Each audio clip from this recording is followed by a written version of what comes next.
Já, Vignir, það var tap í dag en þú náður góðum úrslitum með þinni skák.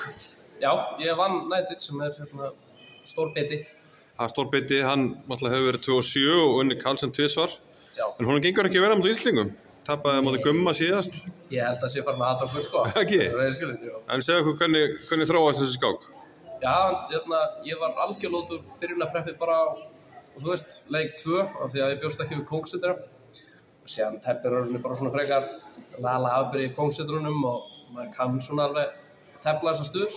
En þetta var alveg ógeðislega flókið og kannski aldrei tapættu en ég veist alltaf að hugsa hvort ég væri máti í einhverjum stöðum og eitthvað svona. Já, það var svolítið að fórnáði þannig að þú þurftir að passa kannski að missa ekki á einhverju. Já, þetta var alltaf að passa þess ekki bara máti og tekur að hálf 3 og eitthvað til lofti sko en já, ég veit ekki, ég man bara eftir að ég leik 40-leiknum og stóði upp og heilinn minn var búinn á því þannig að ég betur fyrir á helgi búinn að planta einhverjum banana og Twixi þarna þannig að maður veit Kristinn nær ykkur.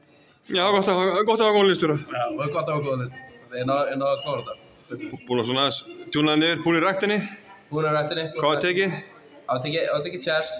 Ég tók PR í dag. Ja, bekkurinn? Það er bekkurinn, 100 kíló sinnum 4 times. 4 times? 4 times. Það er alltaf uppleið. Það er alltaf uppleið. Ég er alveg gjörðað saman því. Vinnum við á morgun. Áfram Ísland, áfram Vignir. Áfram við.